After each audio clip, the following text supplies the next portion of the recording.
আল্লাহ পাক রব্বুল আলামিন সূরা মুনাফিকুনের মধ্যে বলেন, ইয়া আইয়ুহাল্লাযীনা আমানু, হে ঈমানদারগণ, লা তুলহিকুম, তোমাদেরকে যেন গাফেল না করে, উদাসীন না বানায়, ভুলিয়ে না দেয়, আল্লাহর স্মরণ, আল্লাহর জিকির থেকে ভুলিয়ে না দেয়। রব্বুল আলামিন বলেন, ومن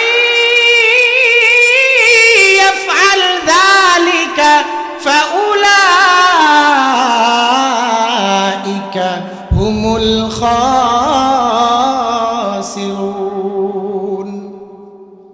সন্তান সম্পদ যাদেরকে আল্লাহ পাক রব্বুল আলামিনের স্মরণ থেকে গাফেল করবে, এই জাতীয় অভ্যাস যাদের হয়ে যাবে তারা ক্ষতিগ্রস্ত হয়ে যাবে। সকলেই পড়ি নাউযুবিল্লাহ।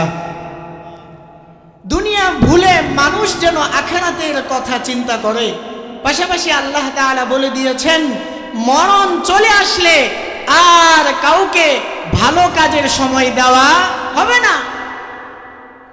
যখন মরণ চলে আসবে তখন ওই বান্দা আল্লাহ পাক রব্বুল আলামিনকে বলবে, কি বলবে জানেন? সে বলবে, লাউলা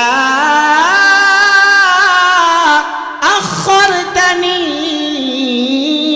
ইলা আজালিন করিব ফাআসাদদাক ওয়া আকুম মিনাস সালিহিন।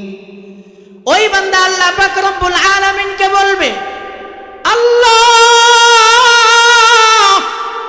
আর একটু সময়, আর একটু সুযোগ যদি আপনি আমাকে দিতেন, আমি ভালো কাজ করতাম, ভালো কাজ করে ভালো মানুষের অন্তর্ভুক্ত হয়ে যেতাম। ও মাবুদ, আর একটু সময় যদি আমাকে দিতেন। আল্লাহ তাআলা উত্তর দিয়ে দিচ্ছেন, ওয়ালাই ইউআখিরাল্লাহু নাফসান ইযা জাআ আজালুহা। মরণ চলে আসলে তুমি যেই হও না কেন, আর সামান্যতম সময়, সামান্যতম সুযোগ দেওয়া হবে না। সূরা আরাফের মধ্যে আল্লাহ বলেন, লিকুল্লি উম্মাতিন আজাল ইযা জাআ আজালুহুম লা ইস্তাখিরুনা সাআতাও ওয়া লা ইস্তাকদিমুন। আল্লাহ পাক রব্বুল আলামিন বলেন, প্রতিটা মানুষের মরণের সময় নির্ধারণ করা। ওই সময়ের আগেও সে মরবে না, পরেও মরবে না, তখনই তার মরণ হয়ে যাবে যেই সময় আমি মাবুদ নির্ধারণ করে দিয়েছি। আল্লাহ পাক রব্বুল আলামিন বলেন, যারুহুম ইয়াকুলু ওয়া ইয়াতামাত্তাউ ওয়া ইউলহিহিমুল আমাল। আল্লাহ বলেন, এদেরকে ছেড়ে দাও, ইয়াকুলু, তারা খাইতে থাকুক, ওয়া ইয়াতামাত্তাউ, উপভোগ করতে থাকুক, দুনিয়ার সুন্দর বাড়ি, সুন্দর গাড়ি, সুন্দর নারী, টাকা পয়সা, ধন দৌলত উপভোগ করুক। তাদের সাথে তুমি তাল মিলাবা না। তুমি মনে করবা না আল্লাহ সে হারাম কামাই এতটুকু করতেছে, আমিও হারাম আর হালাল বুঝি না, আমাকেও ওরকম করতে হবে। না না না না, আল্লাহ বলেন এদের সাথে তাল মিলাবা না। ওয়ায়ুলহিহিমুল আমাল, লম্বা আশা তাদেরকে ভুলিয়ে রাখুক। ফাসাউফা ইয়ালামুন, খুব শীঘ্রই তারা সব জানতে পারবে। কি জানতে পারবে? সূরা হাদীদের মধ্যে আল্লাহ বলেন, ইয়ালামু আন্নামাল হায়াতুদ দুনিয়া লাইবু ওয়া লাহবু ওয়া যিনা ওয়া তাফাখুরুম বাইনাকুম ওয়া তাকাসুরুন ফিল আমওয়ালি ওয়াল আওলাদ কামাসালি গায়সিন আজাবাল কুফফার নাবাতু সুম্মা ইয়াহিজু ফাতারাহু মুসফাররা সুম্মা ইয়াকুনু হুতামা। আল্লাহ পাক রব্বুল আলামিন বলেন, তোমরা জেনে রাখো আন্নামাল হায়াতুদ দুনিয়া, এই পার্থিব জগৎ, দুনিয়ার জীবন এটা খেল তামাশা, ওয়াজিনা চাকচিক্য, ওয়াতাফাখুরুম বাইনাকুম আপুসের মাঝে কিছু গর্ব, ওয়াতাকাসুরুম ফিল আমওয়ালি ওয়াল আওলাদ সন্তান সম্পদ নিয়ে প্রাচুর্যের প্রতিযোগিতা। অনেকে বলে তোর কি আছে, আরে 1 কোটি টাকা না আমার কাছে কোনো বিষয় না, আমার কাছে 5 কোটি টাকাও কোনো বিষয় না, বলে না এরকম, বলে না, বলে। আল্লাহ পাক রব্বুল আলামিন বলেন এদের উদাহরণ হচ্ছে আকাশের মেঘের মতো, বৃষ্টির মতো। আকাশের মেঘ থেকে বৃষ্টি আসার পর আজাবাল কুফার নাবাতু, ওই বৃষ্টি দ্বারা ফসলের মধ্যে যেই সজীবতা আসে, সুন্দর ফসল উৎপন্ন হয়, উৎপাদিত ফসল কৃষককে মুগ্ধ করে দেয়। আজাবাল কুফার, এই কুফার মানে কৃষক, কাফের না। আল্লাহ পাক রব্বুল আলামিন বলেন সুন্দর ফসল দেখার পর কৃষকের মন বড় আনন্দিত হয়ে যায়। সুম্মা ইয়াহিজু ফাতারাহু মুসফাররা, অতঃপর যখন শুকিয়ে যায় ফসলগুলি পিতপন্ন হয়ে যায়, সুম্মা ইয়াকুনু উতামা, অতঃপর ফসলগুলি ধ্বংস হয়ে যায়, টুকরা টুকরা হয়ে যায়, তখন আবার কৃষকের মন বড় খারাপ হয়ে যায়। কি বুঝলাম? আকাশ থেকে মেঘ আসলে যদি ফসল ভালো হয় কৃষকের মন বড় আনন্দিত হয়, খুশি হয়, আর যদি ফসল খারাপ হয় তাহলে তার মন খারাপ হয়ে যায়। আল্লাহ পাক রব্বুল আলামিন বলেন ও বান্দা, দুনিয়ার মধ্যে তুমি সম্পদ কামাই করলা, সন্তান সম্পদের দিকে তাকাইলে তোমার মন বড় আনন্দিত হয়ে যায়। ইয়াউমা লা ইয়ানফাউ মালু ওয়ালা বানুন, হাসরের ময়দানে কিয়ামতের দিন পরপারে যখন তোমার এই সম্পদ, তোমার সন্তান, তোমার ক্ষমতা কোনো কিছু কাজে না আসবে, সেদিন তোমার অবস্থাও এই কৃষকের মতো খারাপ হয়ে যাবে।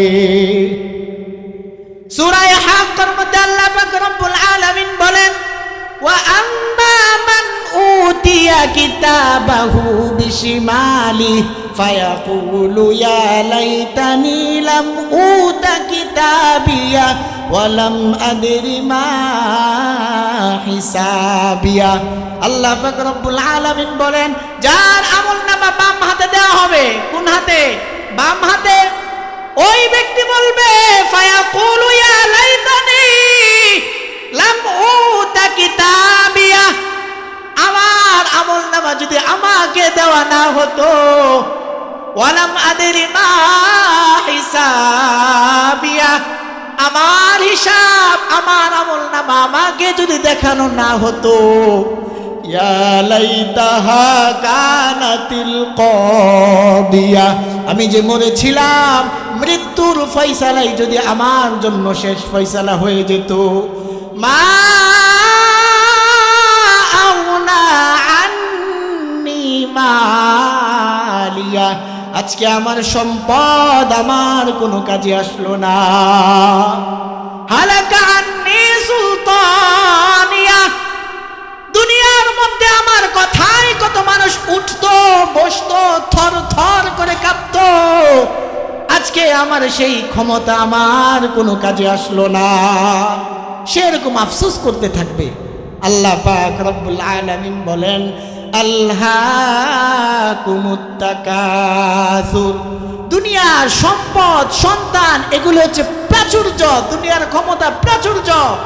এই প্রাচুর্য আর এই প্রাচুর্যের প্রতিযোগিতা তোমাদেরকে আমি আল্লাহ ভুলিয়ে দিয়েছে, আখিরাত ভুলিয়ে দিয়েছে।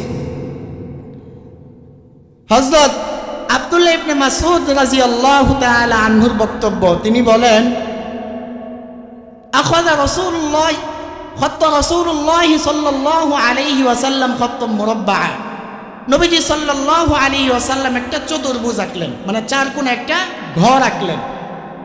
অখত্তা খাত্তান ফিল ওয়াসাদি খারিজাম মিনহু, এরপর আল্লাহ নবী সাল্লাল্লাহু আলাইহি ওয়াসাল্লাম এই চতুর্ভুজের ভিতরে একটা লম্বা টান দিলেন, যেই লম্বা টানটা চতুর্ভুজের বাহির পর্যন্ত নিলেন। অখত্য খুতত। অতঃপর নবী করিম সাল্লাল্লাহু আলাইহি ওয়াসাল্লাম এই যে লম্বা টানের ডানে বামে কিছু জায়গা ছিল, ওই ফাঁকা জায়গার মধ্যে ছোট ছোট অনেকগুলি দাগ দিলেন। অতঃপর আল্লাহর নবী সাল্লাল্লাহু আলাইহি ওয়াসাল্লাম বলেন, হাযাল্লাযী মুহীতুম বিহি আও ক্বাদ আহাতা বিহি আজালুহু। আল্লাহর নবী বলেন, ও সাহাবীরা, এই যে তোমরা চতুর্ভুজ দেখলা, এই চতুর্ভুজটা হলো মানুষের হায়াত, মানুষের আয়ু। আর ভিতরে যেই লম্বা টান দেখলা, এটা হলো একটা মানুষ। আর ডানে বামে যেই ছোট ছোট জায়গাগুলি, ছোট ছোট দাগগুলি দেখলা, এগুলি হচ্ছে মানুষের জীবনের বিভিন্ন ধরনের ব্যস্ততা। একটা বিপদ যেতে না যেতে আরেকটা এসে হাজির, একটা ঝামেলা যেতে না যেতে আরেকটা ঝামেলা এসে হাজির। নবী বলেন, হাদাল্লাযী খারিজুম মিনহু আমালুহু। আর এই চতুর্ভুজের বাইরে যেই একটু লম্বা টান দেখলা, এগুলি হচ্ছে মানুষের জীবনের আশা। আচ্ছা, এখন আপনারা বলেন, লম্বা টান কি চতুর্ভুজের ভিতরে না বাহিরে? বাহিরে। তার মানে কি জীবনের বাহিরে চলে গেছে কি তার আশা। নবী বলেন, মানুষের হায়াত শেষ হয়ে যায়, ওই মানুষটা কবরে চলে যায়, কিন্তু তার আশাগুলি থেকে যায়। এটাই হলো দুনিয়া ভাই, এটাই দুনিয়া। হযরত আব্দুল্লাহ ইবনে উমর রাদিয়াল্লাহু তাআলা আনহু বলেন, আখাযা রাসূলুল্লাহ সাল্লাল্লাহু আলাইহি ওয়াসাল্লাম বিমানকিবাইয়া। আল্লাহর নবী সাল্লাল্লাহু আলাইহি ওয়াসাল্লাম আমার কাঁধের মধ্যে দুইটা হাত দিয়ে এইভাবে ধরলেন। অতঃপর নবী বলেন, উমর, কুন ফিদ দুনিয়া কান্নাকা গরীবুন আও আবিরু সাবিল। ও উমর, দুনিয়ার মধ্যে তুমি এমন ভাবে থাকো যেন তুমি একজন মুসাফির, তুমি একজন পথিক, তুমি একজন আগন্তুক, তুমি একজন প্রবাসী। আপনারা বলেন, প্রবাসীর আসল ঠিকানা কি প্রবাস? না। পথিকের আসল জীবন কি রাস্তাঘাট? না। নবী বলেন, ও আমার উম্মত, শুনো, দুনিয়ার মধ্যে এমন ভাবে থাকবা যেন তুমি একজন আগন্তুক, তুমি একজন পথিক, তুমি একজন প্রবাসী। নবী বলেন, প্রবাসীর আসল ঠিকানা যেমন ভাবে প্রবাস নয়, পথিকের আসল ঠিকানা যেরকম ভাবে রাস্তাঘাট নয়। ও আমার উম্মত, এই দুনিয়া তোমাদের আসল ঠিকানা নয়, আসল ঠিকানা নয়, তোমাদের আসল ঠিকানা হলো জান্নাত। সুবহানাল্লাহ। এই জন্য আমাদের উচিত আখিরাতমুখী চিন্তা চেতনা করা। কি বলেন, ঠিক না? এই দুনিয়ার মায়া মোহাব্বত এগুলি থাকবে, সবই থাকবে, থাকবো না কে? আমি আর আপনি। আমার দাদা ছিল, দাদার বাড়ি আছে, আজকে দাদা নাই। বাবা ছিল, বাবার রেখে যাওয়া সুন্দর ঘরটা আছে, বাবা নাই। এরকম না? আজকে আমিও তো কারো না কারো বাবা, আমি এক সময় থাকবো না। এজন্য ভাই আখিরাতমুখী চিন্তা চেতনা করা, করবো তো ইনশাআল্লাহ। আল্লাহ পাক রব্বুল আলামিন আমাদেরকে এই কথাগুলোর উপর আমল করা তৌফিক দান করুন। ওয়া আখির দাওয়ানা আনিল হামদুলিল্লাহি রাব্বিল আলামিন।